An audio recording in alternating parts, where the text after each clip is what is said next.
Bonjour à toutes et tous, c'est Fosséa, bienvenue dans cette nouvelle vidéo de la Arkham JCTV. Aujourd'hui, on continue les aventures de Daniela sur le festin d'Hemlock Vale.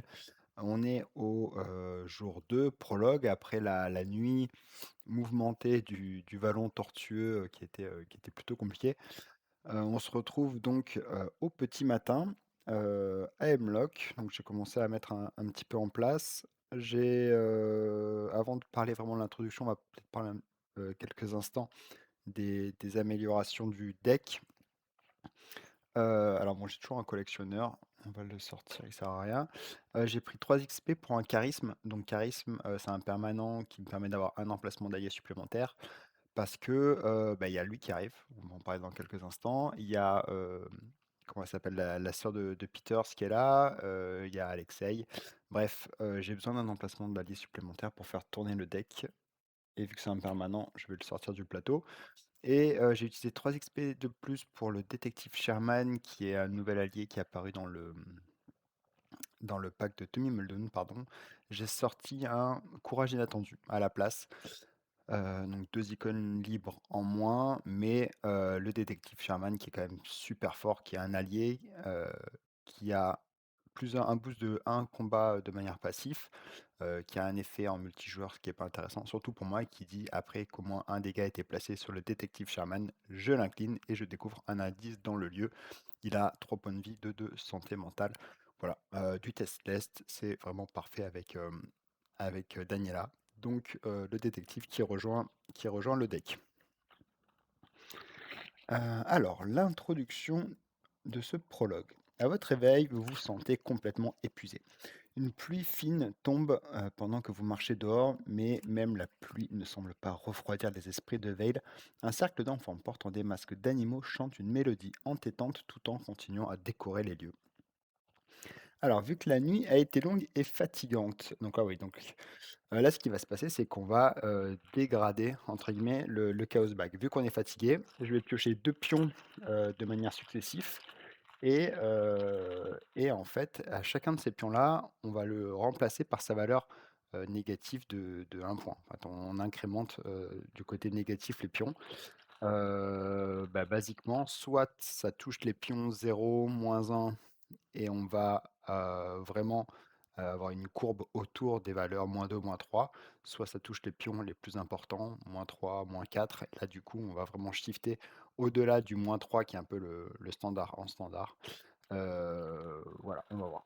Et les pions symboles ne sont pas affectés, hein, il me semble. Ouais.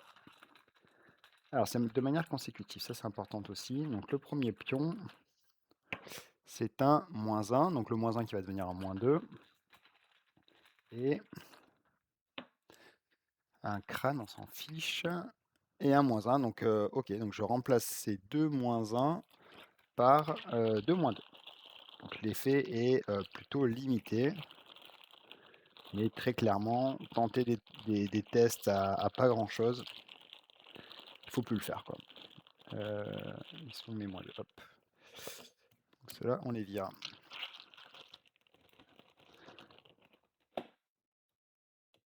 Donc ça, c'est à cause de la fatigue. Deuxième effet, euh, vérifiez votre carnet de campagne. Chaque investigateur ayant terminé son repas, donc c'est le cas, hein, Daniela s'était assis la veille au soir, elle avait mangé.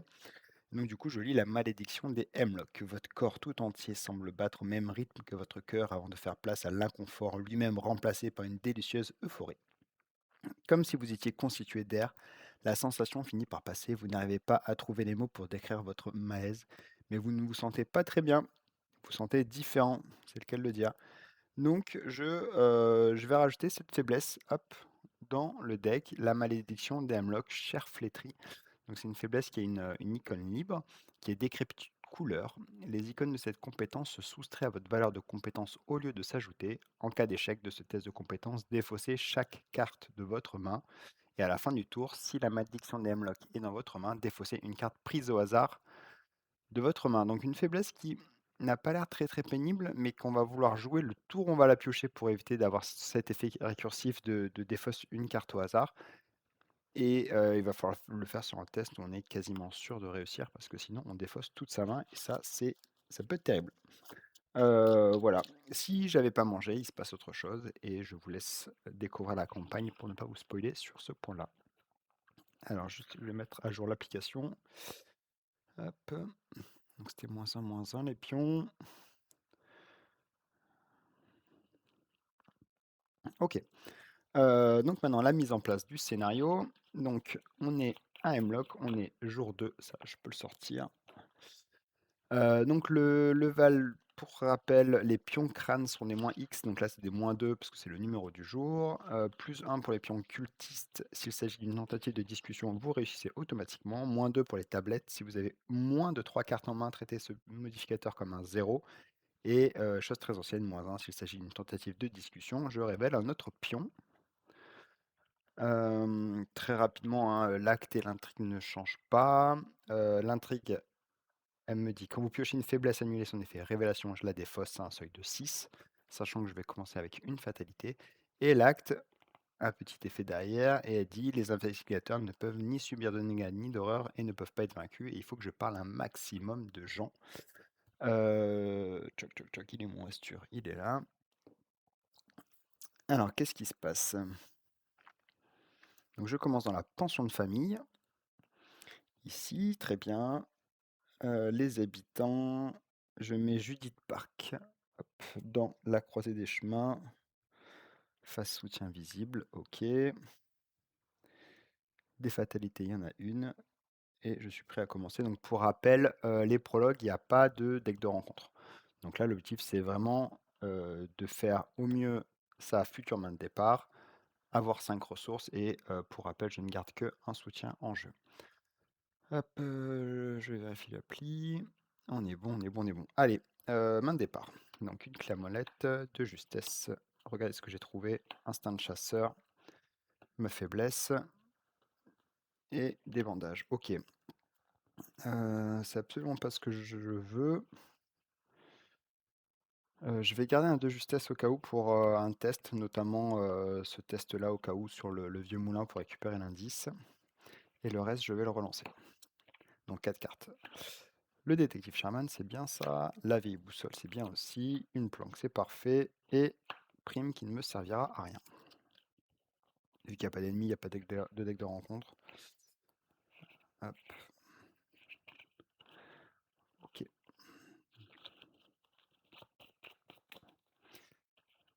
1, 2, 3, 4, 5. Ok. Mes actions sont là. On est parti. Alors, première chose que je vais faire, je vais utiliser la capacité déclenchée de la pension pour poser des questions concernant le Veil. Donc, c'est le Codex 9. Alors, Codex 9, la pension de famille. Mister Olmsted répond volontiers à vos questions en dressant des assiettes garnies de fruits succulents et de viande bien rôtie. N'oubliez pas de venir au bal ce soir. Tout le monde sera là, sourit-elle. Ah, c'est une Mrs, pardon. L'odeur de la nourriture vous met l'eau à la bouche, mais vous percevez aussi son âcreté. Choisissez l'une des options ci-dessous et résolvez-la. Donc on peut collectivement dépenser n'importe quel nombre d'actions pour choisir un même nombre d'options supplémentaires. Ok. Donc soit on fait des trucs avec Léa. Léa était censée préparer le festin à la croisée des chemins. Si elle s'y trouve, je sais qu'elle appréciera votre aide. Ok. Donc Léa, on avait plutôt un bon niveau de relation avec elle et elle testé sur la force. Donc on va peut-être jouer là-dessus. Deuxième point, Siméon se cache sans doute dans les champs. Bon, Siméon, l'agilité, tout ça, puis on n'est pas parti pour faire son truc, donc on va voir. Et Gideon est probablement dans la salle commune comme tous les jours. Gideon, c'est pareil, on avait plutôt un bon niveau. Donc je vais utiliser une action supplémentaire pour faire le point de Gideon. Chercher Gideon Misra dans la set de rencontre habitant, blablabla, et je le mets dans la... Gideon, il est là, dans la salle commune. Et avec la première, première action que j'ai dépensée, je vais faire le point sur Léa. Un investigateur dans la pension a le droit de se déplacer immédiatement vers la croisée des chemins. Donc je vais aller hop dans la croisée des chemins.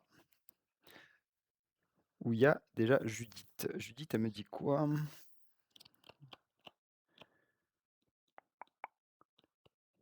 faut que je dépense des sources pour Judith. Et bon, on va faire ça. On va, en dernière action, on va faire Judith qui me dit dépenser X ressources, X étant le nombre de jours. Donc on est jour 2, donc je vais dépenser 2 ressources. Et on va faire le codex numéro 7. Judith Park.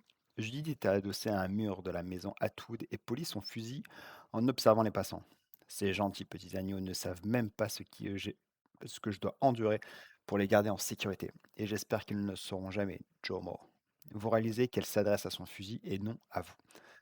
Elle s'arrête soudain comme si elle était consciente de votre présence et vous regarde dans les yeux. Donc, si Judith vous a sauvé les miches, ce qui est le cas, c'était l'élément narratif en se battant contre l'ours durant la nuit numéro 1. Donc on fait Judith numéro 2. Il y a fort à parier que cet ours est vivant et qu'il se souvient de votre odeur, dit Judith d'un air sombre. Certains animaux de la région sont incroyablement intelligents, trop intelligents. Je peux vous garantir que cette chose sera déterminée à tuer ce soir. Ne vous approchez plus des bois. Je dois choisir. Soit je peux m'occuper de mes affaires, soit je la remercie de nous avoir sauvés. Je vais lui dire que je peux m'occuper de mes affaires. Parce que bon, ça va 2 minutes. C'était juste parce que j'ai pas eu mon coup près. Donc qu'elle fasse pas sa maline, Judith. Judith vous regarde de haut en bas pour vous jauger. À mon avis, l'expédition avait besoin de quelqu'un comme vous. Une personne qui conserve son sang-froid sous la pression. Elle pose ses mains sur ses hanches. Je pourrais même être impressionné. Donc augmenter le niveau de relation de Judith, chaque investigateur reçoit un point d'expérience bonus. Hop, donc le codex 7. Ok. Ok, ok. Donc du coup, j'ai fait son codex. Je peux plus le déclencher. Pour m'en rappeler, je le mets derrière. Je la mets derrière, pardon. Ça. Il me reste le codex 10 sur la croisée des chemins. À mon avis, c'est un lien avec Léa. Donc je ne vais pas bouger pour l'instant. Et on va passer en phase d'entretien. Je vais prendre une ressource et je vais piocher une carte. C'est la faiblesse. J'annule son effet révélation et je la défausse. Ok. Deuxième tour, on met une fatalité. Et en première action, on va faire le codex numéro 10. Non, hop, c'est ça qu'il faut que je fasse. Le codex numéro 10. Alors, à la croisée des chemins, Léa crie à un groupe d'ouvriers de couvrir l'effigie avec des bâches, car il commence à pleuvoir. Les dizaines de petits miroirs sonnent comme des carillons tandis que les décorations du festival sont protégées de l'averse. Dans une grande tente blanche, Léa lève les yeux à votre approche. Ah, vous avez pile au bon moment. Apportez ça chez Tad dès que possible. Ok. Merci beaucoup. Elle fait un signe de tête vers une boîte remplie d'outils agricoles usés. Donc on pioche une carte et rappelez-vous que vous êtes parti faire une course. Donc il va falloir aller chez Tad. Donc on pioche une carte. C'est un Alexei, parfait. Parfait.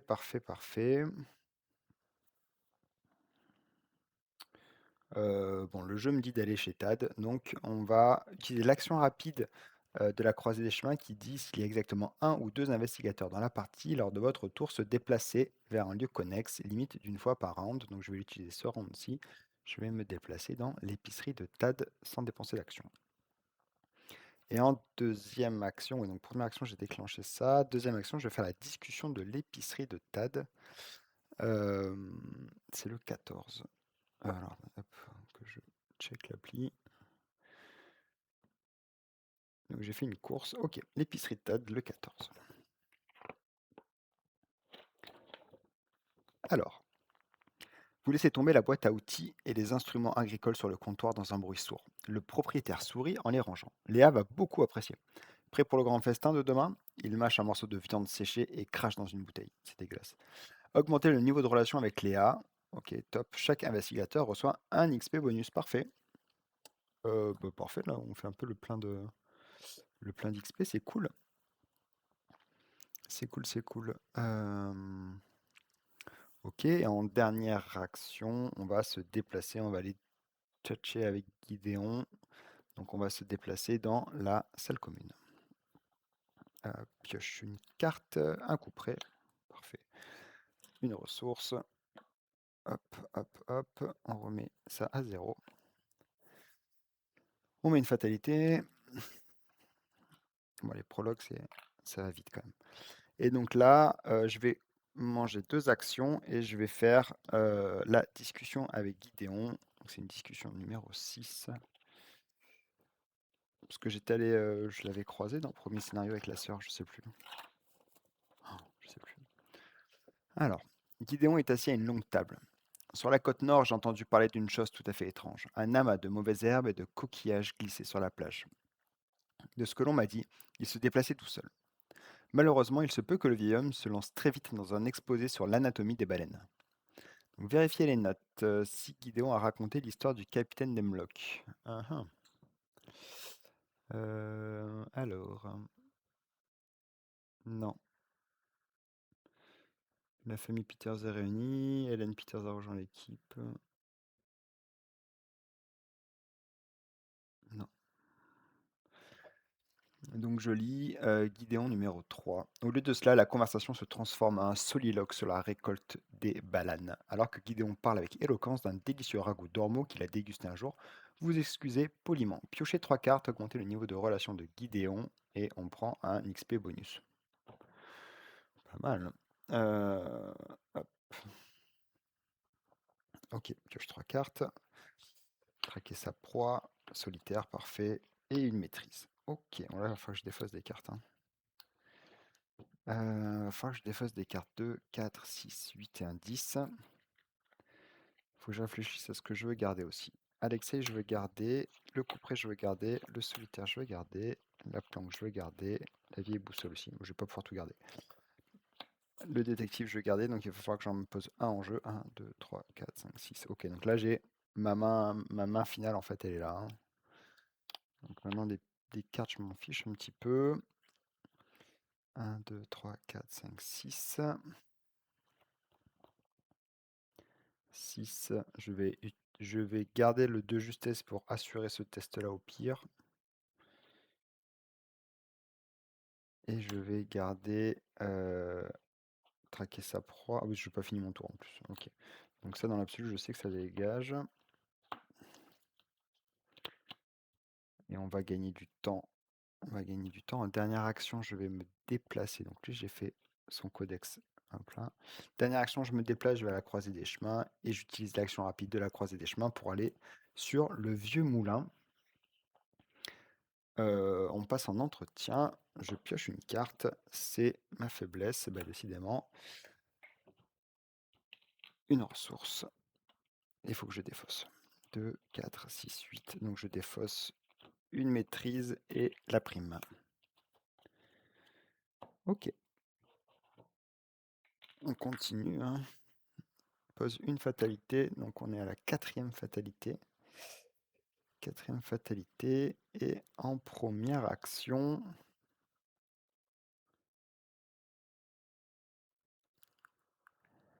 alors, le scénario suivant, avec quoi je veux le commencer? Autant que je dépense la carte la plus chère maintenant, en fait, hein. Que je pose, pardon, la carte la plus chère maintenant. Ça me fera gagner une ressource. Donc en première action, je vais 1, 2, 3, 4. Je vais payer 4 ressources. Je vais poser le détective Sherman. Et donc c'est le détective Sherman que je garderai pour le scénario suivant comme soutien en jeu. Si c'est un 7. 7, 7, 7.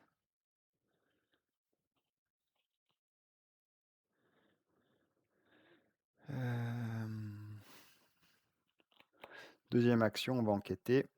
Je vais donc j'enquête à 2 de base. J'utilise l'icône de traquer sa proie. Je suis à +1. Et c'est surtout que je garde ça au cas où. Parce que là, il y a quand même très peu de chance. Il y a 2 -1 qui ont dégagé en début de. En début, donc bon. Je teste à +1 quand même. On verra bien.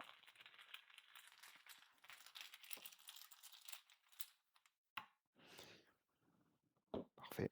Un Elder Sign. Donc, le test est réussi. Je prends un indice.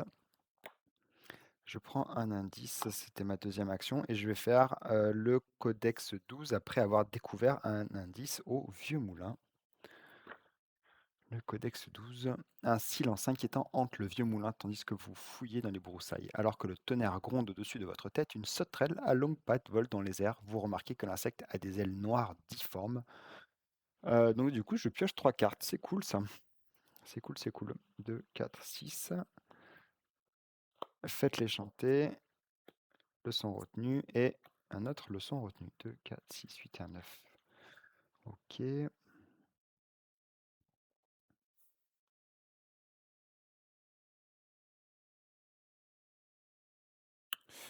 Hum.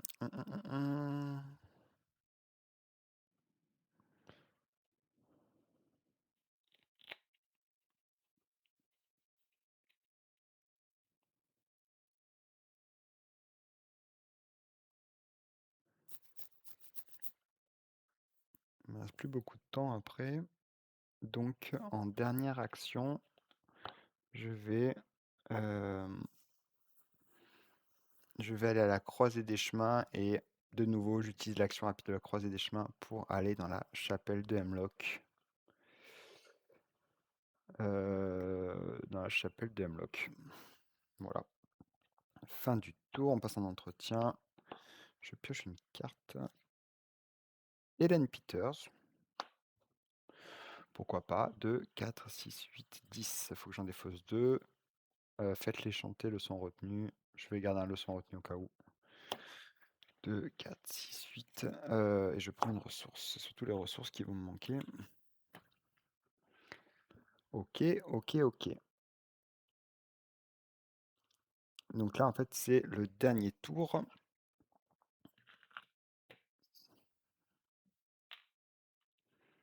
C'est le dernier tour. J'ai mon soutien. Il va me manquer une ressource pour commencer à full. Et j'ai une très très très bonne main. Donc en première action, je vais faire le codex numéro 11. Vous approchez de la chapelle couverte de végétation en haut de la colline. Codex 11. L'entrée de la chapelle de Hemlock est encombrée de paroissiens vêtus de manteaux blancs et or, alors vous décidez de les contourner. En ouvrant la porte de derrière, vous surprenez des conversations à voix basse. Vous laissez la porte entr'ouverte et écoutez. Vous entendez une voix douce. Il sera fait comme vous l'avez dit, mère. Mais je me demandais pourquoi vous aviez besoin de nous pour... Ce n'est pas ton rôle de poser des questions ni de parler. Tu dois juste obéir. La voix sévère de mère Rachel est tranchante comme un couteau. Maintenant, tu dois rejoindre tes frères. Moi, je dois aller à la procession. Fais simplement ce que j'ai t'ai demandé. Et on va chercher mère Rachel et on la met en jeu. Donc ça, c'est le codex 11. Ok, mère Rachel, elle est là. Alors, bah, mère Rachel, je vais la lire parce que pour l'instant, je crois que je n'ai pas encore déclenché. Donc, elle dit tant que vous contrôlez mère Rachel, vous avez un emplacement d'arcane supplémentaire. Elle est 4-4 quand même, hein, costaud.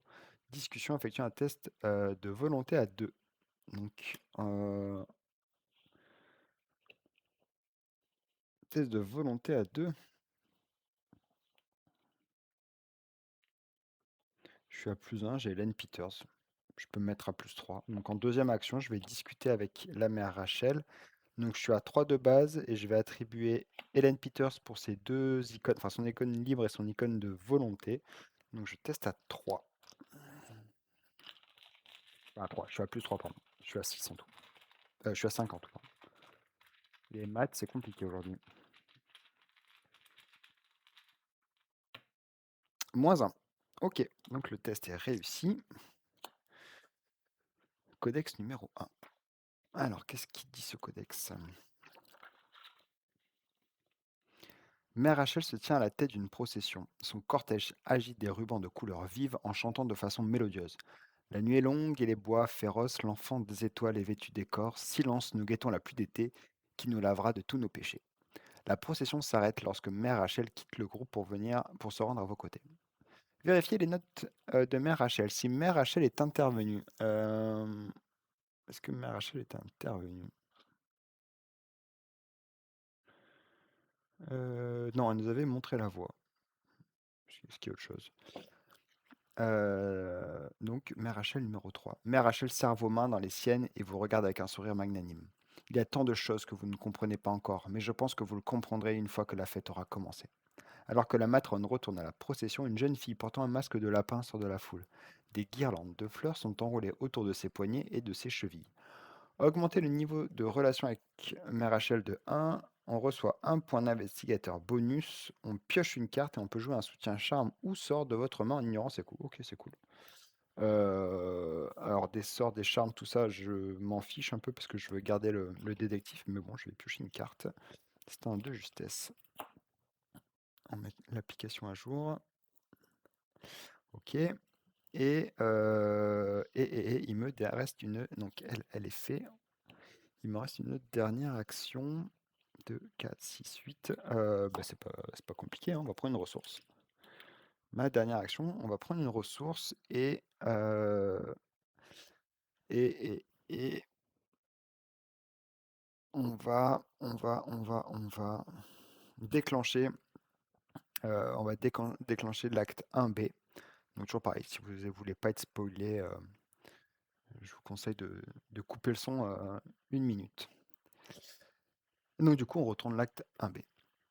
Si vous avez retourné cet acte pendant ou après avoir joué le prologue hop du deuxième jour, lisez le passage suivant.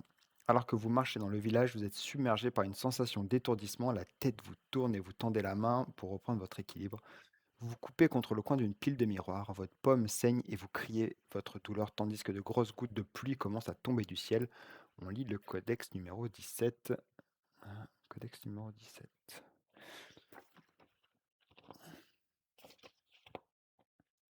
La malédiction. Ah, ah. En vous appuyant sur la pile de miroirs, vous regardez vers le bas et voyez votre propre reflet qui vous regarde. Vos traits sont étirés et quelque peu différents. Vous avez l'air émacié et épuisé. Lorsque vous relevez, la peau grise et écailleuse se détache de votre avant-bras. Si vous n'avez pas déjà dans votre deck, cherchez la faiblesse. Donc la faiblesse malédiction des Hemlock, c'est celle que j'ai pioché là tout à l'heure, celle-ci avec l'espèce de cadavre dessus. Donc elle, je l'ai déjà dans mon deck.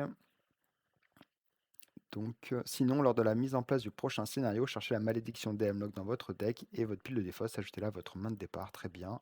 Vous et seulement vous recevez 2 points d'XP supplémentaires. Peut-être un peu cher payé, mais on verra bien. Codex 17, ok. Ok, ok, ok. Donc j'ai fini, on passe en entretien. On passe en entretien, je pioche une carte.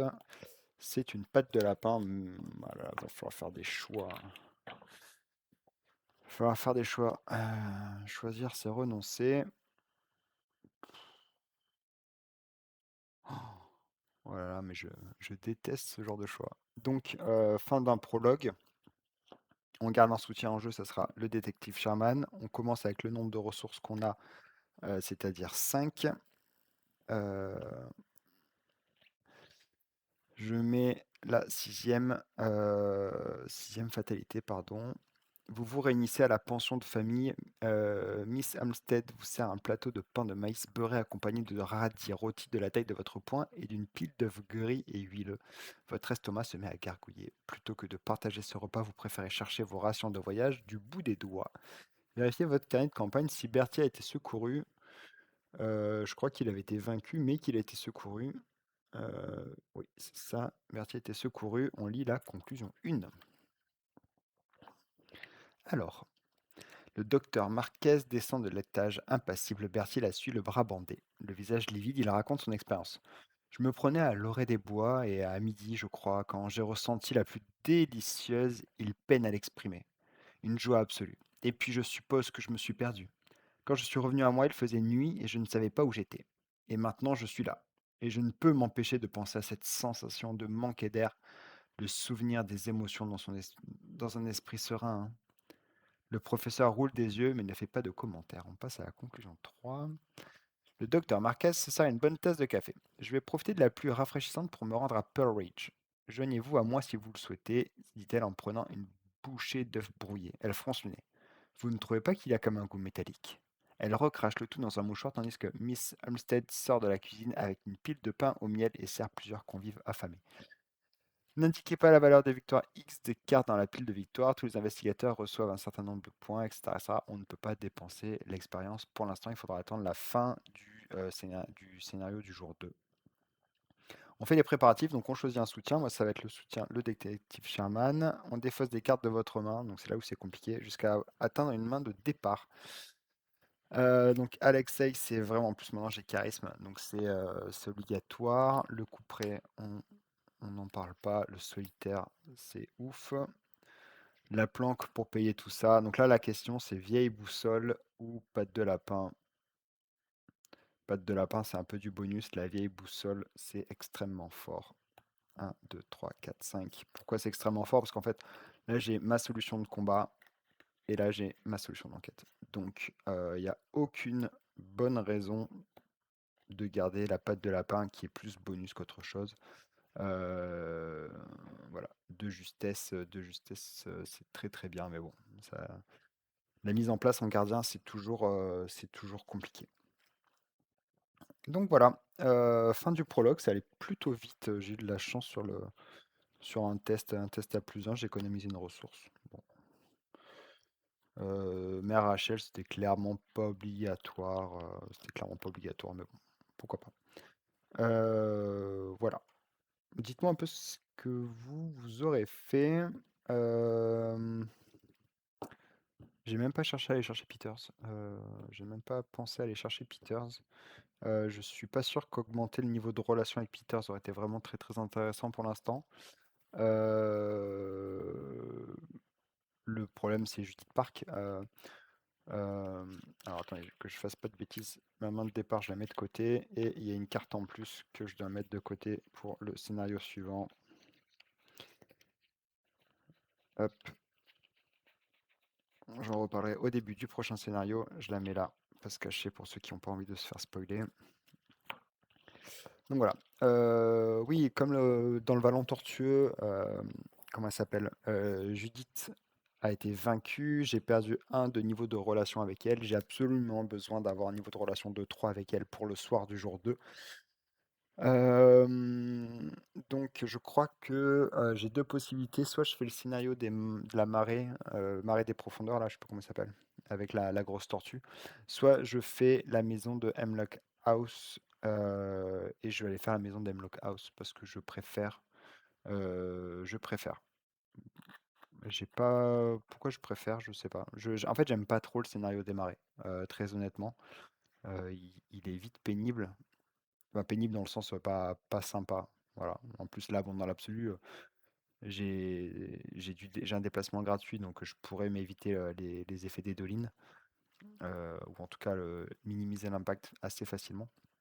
Mais voilà, je préfère jouer dans ce cas de figure-là. Je préfère jouer Hemlock House. Donc je vais jouer Hemlock House pour le scénario 2 de jour. À voir si je casse toute la maison ou si je le fais plutôt à l'enquête. J'ai plus en mémoire comment ça se passe au début, donc on verra bien. On verra bien. L'essentiel, c'est d'avoir Judith de notre côté pour la fin du scénario. C'est le plus important. Voilà, j'espère que ça vous a plu. Dites-moi un peu ce que vous en pensez. Quels sont vos scénarios préférés aussi, hein. C'est le gros avantage d'Hemlock, c'est la rejouabilité qui est complètement différente en fonction des jours. Donc dites-moi un peu ça en commentaire. Je vous dis à une prochaine. Ciao, ciao.